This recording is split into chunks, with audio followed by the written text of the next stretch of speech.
올 한 해도 여러분 수고 많으셨습니다.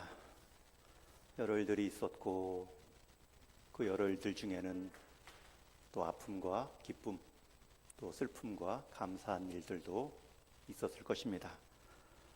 그런 여러 일들을 통하여서 하나님은 하나님의 선하신 뜻을 이루어가고 계신데, 그 여러 일들을 올 한 해 마지막 이 순간까지 우리가 생명, 우리의 호흡으로 이어간다는 것은 우리를 향한 하나님의 뜻이 아직도 끝나지 않았음을 보여주는 증거입니다. 그리고 이제 영신, 새로운 한 해를 맞이하는 이 시간에도 저와 여러분이 아직 생명의 호흡을 이어가고 있다는 것은 또 내년에도 이어갈 우리에게 주어진 사명이 있다는 뜻입니다. 이제 40분 뒤면 우리가 2026년 새해를 또 선물로 맞이합니다. 올해와는 다른 새해일 것이고 또 올해와는 다른 새해여야 되기 때문에 지금 이 시간 송구, 옛 것을 버릴 때 여러분의 옛 버려야 될 습관들은 함께 흘려보내시고, 또 영신, 새로운 해를 맞을 때 우리가 지켜내야 될 가치들은 더 풍성하게 이어갈 수 있는 우리 이 시간에 예배자 될 수 있기를 주님의 이름으로 축원합니다. 여러분, 여기까지 나오실 때 분명히 내적인 갈등도 있었을 것입니다. 우리가 하루하루 살아간다는 것 자체가 치열한 싸움입니다. 아침에 생각해 보십시오. 여러분의 무거운 몸을 일으킬 때 게으름과 중력과 싸워야 됩니다. 또 하루하루 내 삶의 건강을 지키는 것, 여러 가지 안 좋은 몸의 유혹과 질병과의 싸움입니다. 또 가끔씩 찾아오는 좌절을 딛고 일어서야 하는 그 싸움은 마음의 불안과 실패와의 싸움이지요. 갓 태어난 아기는 제 몸 하나를 뒤집기 위해 수백 번 끙끙거리며 힘을 씁니다. 그렇게 뒤집으면 또 두 발로 서기 위해는 또 수백 번 일어섰다 앉았다 넘어지기를 반복하죠. 성인이 된 우리의 삶 역시 넘어짐과 일어섬의 반복입니다. 그러나 이 넘어졌다는 것과 일어섰다는 것은 붙어 있습니다. 많이 넘어졌기 때문에 일어설 힘을 얻었고요, 또 일어섰기 때문에 항상 넘어질 위험도 있습니다. 송구영신, 시간으로 재보면 자정이지만 정확히 경계선입니다. 끝과 시작이 붙어 있고 후회와 소망이 동시에 서 있는 자리입니다. 오늘 함께 읽은 이 에레미야도 정확하게 두 가지가 맞붙어 있습니다. 절망과 소망이 있고요, 탄식과 기도가 어우러지고 있습니다. 절망이라는 것은 에레미야는 지금 바벨론으로 인해 나라가 망한 유다 백성을 보며 애가 슬픔의 노래를 짓고 있습니다. 성읍은 무너졌고 성전에는 불이 꺼져 있습니다. 성도들은 더 이상 기도하지 않습니다. 그러한 예루살렘의 폐허 위에서 쓰여진 책이 이 에레미야 애가입니다. 성전은 불탔고 왕은 끌려갔으며 백성은 포로가 되었습니다. 그나마 남은 사람들은 하나님에 대한 감각이 없습니다. 믿음의 중심이라 여겨졌던 예루살렘이 한순간에 무너졌습니다. 그곳을 향한 설교도, 그곳을 향한 하나님 말씀의 명령도 들리지 않습니다. 이 정도로 절망이 한쪽에 쌓여있는 본문이 오늘 에레미야 애가입니다. 그러나 또 한쪽으로는 소망이 들립니다. 울음만 있고 탄식만 있지 않습니다. 오늘 말씀 읽은 22절 하반절에 보면 놀라운 성경의 가장 큰 다짐 중에 한 표현이 울려 퍼지고 있죠. 우리가 진멸되지 아니함이니이다. 분명히 겉으로 보기에는 진멸된 것입니다. 성전은 불탔고 왕은 끌려갔으며 백성들은 포로가 되어 남은 사람들은 얼마 없는 진멸된 모습입니다. 그러나 그 상황에서 에레미야는 말합니다. 우리가 진멸되지 아니함이니이다. 여러분, 이 표현의 무게감이 느껴지시는지요? 이 말은 절대 낙관적 표현이 아닙니다. 현실 부정하는 내용도 아닙니다. 단 한 가지를 말하고 있죠. 모든 것이 무너졌지만 전부 무너진 것은 아닙니다. 우리가 진멸되지 아니했다라는 말은 아직까지 살만하다, 괜찮다라는 뜻이 아닙니다. 우리가 잘 해냈다라는 말은 더더욱 아닙니다. 단 한 가지 의미만 있습니다. 그래도 아직 끝나지는 않았다. 여러분, 에레미야는 이 절망의 상황에서 어떻게 우리가 진멸되지 않았습니다, 이 소망의 말을 할 수 있었을까요? 우리 22절을 한번 다시 같이 읽겠습니다. 22절 함께 읽습니다. 시작. 여호와의 인자와 긍휼이 무궁하심으로 우리가 진멸되지 아니함이니이다. 우리가 진멸되지 아니한 이유가 무엇이라고요? 여호와의 인자와 긍휼이 무궁하심으로. 여러분, 우리가 진멸되지 않은 것은 우리의 어떠함 때문이 아니라 하나님의 어떠함 때문입니다. 여호와의 인자와 긍휼이 무궁하심으로. 에레미야가 소망을 말할 수 있었던 이유는 남은 자들의 어떠함이 아니라 그들을 바라보시는 하나님의 어떠함 때문이었습니다. 우리가 진멸되지 않고 버텨낼 수 있었던 이유는 우리의 능력이 아니라 우리를 향한 하나님의 성품 때문이다. 여러분, 특별히 여기 성품으로 나온 인자와 긍휼, 이 언어적 의미를 살피면 은혜를 딱 두 가지로 분류하면 이렇게 분류할 수 있을 것입니다. 인자라는 것은 은혜의 길이다라고 말할 수 있습니다. 인자는 언약을 포기하지 않는 사랑입니다. 은혜의 길이입니다. 하나님은 하나님의 백성들을 향한 그 사랑의 마음을 포기한 적이 없으십니다. 이어지는 긍휼이라는 단어는 자녀를 향한 어머니의 심장을 뜻합니다. 이것은 우리를 향한 하나님의 은혜의 깊이입니다. 은혜의 길이는 포기하지 않는 사랑, 은혜의 깊이는 자녀를 바라보는 어머니의 심장. 그렇기 때문에 하나님은 불순종한 이스라엘 백성을 바벨론에 의해 징계는 하셨지만 아예 버리지는 않으십니다. 그들을 향해 일시적으로 침묵은 하셨지만 완전히 떠나지는 않으셨습니다. 그들을 이방의 나라로 회초리 삼아 심판은 하셨지만 끝내 관계를 파기하지는 않으셨습니다. 그렇기 때문에 에레미야 선지자는 말할 수 있습니다.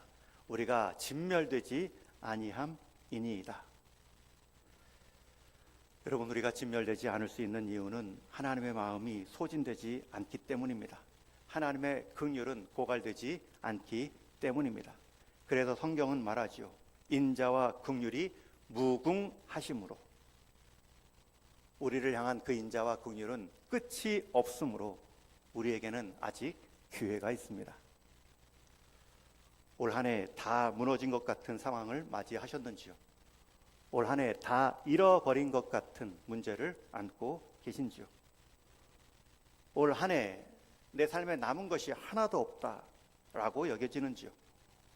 올 한 해 나를 믿어주는 사람이 없고 내 편에 선 사람이 없다라고 말하고 싶은 모습인지요? 그럴 때 잊지 마십시오. 우리는 진멸하지 않습니다. 왜요? 우리를 향한 하나님의 인자와 긍휼은 무궁하시기 때문에. 그분의 인자는 끝이 없고 그분의 긍휼은 다함이 없기 때문입니다. 여러분, 한 해를 시작하며 이것을 기억하셔야 됩니다. 지금도 광화문 보신각 앞에는 20만 명의 사람들이 몰려 있다고 합니다. 오늘 저녁 일찍 한번 나갔다 왔습니다. 6시 전후인데도 벌써 길을 통제하고 있고요. 주변 음식점들은 이제 보신각을 보기 위한 사람들로 가득 차 있습니다. 여러분, 보신각 종을 두드리는 의미가 무엇입니까? 옛날에는 그 보신각 종을 두드림으로 이 4대 문이 열리고 닫혔던 시계 역할을 했습니다. 그 시계로 새해를 깨운다는 의미겠죠. 세상 사람들은 그렇게 종 소리를 들으면서까지도 한 해 한 해 새 마음을 다잡습니다. 그러나 우리 성도는 한 해 한 해 정도가 아닙니다. 오늘 이어지는 말씀의 23절을 우리 같이 읽겠습니다. 23절입니다. 시작. 이것들이 아침마다 새로우니 주의 성실하심이 크시도소이다. 언제마다 새로우니요? 아침마다 새로우니, 한 해마다 새로운 보신각 종소리가 우리를 일깨우는 것이 아니라 아침마다 새로운 그분의 성실하신 그 인자와 긍휼하심이 우리를 비추고 있기 때문에, 우리에게 찾아오기 때문에 우리는 새로워질 수 있습니다. 여러분, 멀리 종소리를 들어야 되고, 여러분 멀리 해돋이를 봐야 되고, 해 너미를 봐야 새로워지는 것이 아니죠. 우리를 향한 하나님의 인자하심과 긍휼은 아침마다 하루 단위로 우리를 일깨우시며 새롭게 하십니다. 은혜의 단위는 한 해로 갱신되지 않고 한 달 달력이 바뀌어야 시작되는 것도 아닙니다. 그날의 모든 수고와 아픔을 다 감싸 안고 잠들면 그 다음 아침 해가 뜰 때, 일어날 때 우리는 다시금 이 약속의 말씀을 붙들고 새롭게 말할 수 있습니다. 아침마다 새로우니 주의 성실하심이 크시도소이다. 저는 우리 성도님들 이 송구영신 드리는 이 밤 가운데 이렇게 말할 수 있기를 축원합니다. 내가 올 한 해 얼마나 흔들렸는가 보다, 흔들리는 상황에서 하나님의 이 성실하심은 얼마나 견고했는가. 그 하나님을 경험하신 여러분들이 내년을 진정 믿음으로 새롭게 열어갈 수 있습니다. 새해는 이러한 믿음의 고백에서 시작되어야 됩니다. 우리가 진멸되지 아니함이니이다. 그 이유는 주의 인자하심과 긍휼하심이 무궁하시고 아침마다 새롭기 때문입니다. 한번 따라해 주세요. 주의 인자와 긍휼이 무궁하시고 아침마다 새로우니 우리는 진멸되지 않습니다. 이 약속의 말씀을 갖고 이제 다가오는 2026년을 받으셔야 됩니다. 이제 여러분들께 두 가지 그러한 믿음의 고백 위에 행해야 될 행동 두 가지를 말씀합니다. 첫 번째는 24절입니다. 우리 24절 말씀 같이 읽습니다. 시작. 내 심령에 이르기를 여호와는 나의 기업이시니 그러므로 내가 그를 바라리라 하도다. 첫 번째, 여러분들이 이제 새해 들어 계속 하실 일은 여러분 심령에 말씀하십시오. 여호와가 나의 기업이시다. 여기서 기업이라는 말은 나의 상속, 내 인생의 목이라는 뜻입니다. 내가 의지하며 살아갈 하나님이 주시는 최종 자산을 뜻합니다. 여러분, 지금 에레미야는 이스라엘 백성들에게 너희들의 기업은 땅도 아니다, 성전도 아니다, 다시 나라를 되찾는 정치적 회복도 아니다 말하고 있습니다. 단 한 가지, 여호와만이 너희 인생의 기업이다. 우리는 새해를 맞이하며 여러 가지 목적과 계획을 분주히 준비합니다. 내년에 무엇을 더 이룰 것인가, 무엇을 더 얻을 것인가. 그러나 에레미야는 가르쳐 줍니다. 그건 말고 누가 내 인생의 기업이냐, 내 인생의 분깃은 누구이냐. 2026년에 여러분들의 기업이 오직 하나님이 되어 주심으로 여러분의 인생 가는 곳마다 하나님의 열매를 가득 경험할 수 있기를 주님의 이름으로 축원합니다. 두 번째는 나머지 25절 말씀 우리 같이 읽겠습니다. 시작. 기다리는 자들에게나 구하는 영혼들에게 여호와는 선하시도다. 여러분들이 두 번째로 행하실 일들은, 첫 번째는 내 심령에 여호와는 나의 기업이시다. 하나님이 내 인생의 궁극적 목적이다. 이 일을 하는 이유도 하나님 때문이고 하나님의 영광과 하나님의 말씀의 가치를 이루기 위함이다. 여러분, 그런 인생은 하나님이 우리 인생에 개입하십니다. 그걸 계속 우리 심령에 선포하시고 두 번째는 그 일을 이루는 과정에서 기다리는 것입니다. 간구하는 것입니다. 하나님께서 우리의 바른 기업이십니다라는 그러한 선포와 함께, 그 믿음과 함께 바로 결실케 해주지 않으십니다. 하나님은 그 과정에서 우리의 인격의 성숙, 하나님과의 친밀함을 통한 인격의 자람을 먼저 이루십니다. 그리고 나서 하나님의 기업을 일으키시죠. 하나님이 주시는 열매를 맛보게 하시죠. 그 준비된 그릇 안에 하나님이 부어 주시죠. 그 과정에서는 반드시 기다림이 필요합니다. 간구하는 영혼들이라는 표현, 구하는, 하나님께 간구하는 그 모습이 필요합니다.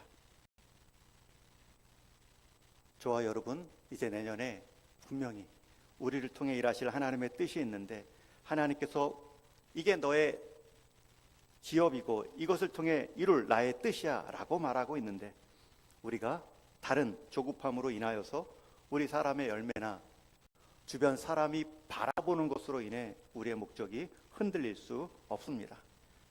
기다리는 자들에게나 구하는 영혼들에게 여호와는 선하시도다. 여러분, 분명히 하나님은 선을 약속해 주셨습니다. 여기서 말하는 선이란 내가 원하는 결과의 뜻이 아닙니다. 그러나 내가 원하는 때나 결과는 아닐지라도 하나님이 우리를 향해 이루어지시는 그 선은 항상 우리를 살리고 우리를 통해 남을 살리는 결과입니다. 그러니 우리는 노래할 수 있습니다. 절망 속에서 소망을 말할 수 있습니다. 이제 송구영신의 밤, 이제 오늘 밤이면 지나갑니다. 앞으로 다가올 새해에 무슨 일이 있을지 우리는 알지 못합니다. 그러나 우리는 이 밤에 분명히 한 가지는 압니다. 여호와가 나의 기업이다. 그리고 그 기업 대신 하나님의 뜻을 기다리고 간구하며 행하는 자는 반드시 하나님이 선으로 갚으신다. 여러분, 그것을 믿고 다짐하는 모습 속에 한 해 한 해 우리는 마지막 인생 끝을 가장 잘 준비하는 모습이 될 수 있습니다. 이제 말씀을 정리합니다. 사랑하는 우리 동인의 모든 성도님들, 한 해 다시 한번 잘 살아오셨다고 격려하고 위로합니다. 여러분의 삶의 자리는 때로 애가의 자리였을 수도 있습니다. 슬픔의 노래만 들렸던 한 해일 수도 있습니다. 그러나 우리는 진멸되지 않습니다. 우리 인생을 지키시고 인도하시는 하나님은 그 인자와 긍휼이 무궁하시기 때문입니다. 그리고 하나님은 우리 인생의 기업 되기를 원하시는 분이시고, 그 기업 삼고 살아가는 인생이 하나님 말씀 붙잡고 살아갈 때 반드시 선의 열매로 갚으신다 약속해 주셨기 때문입니다.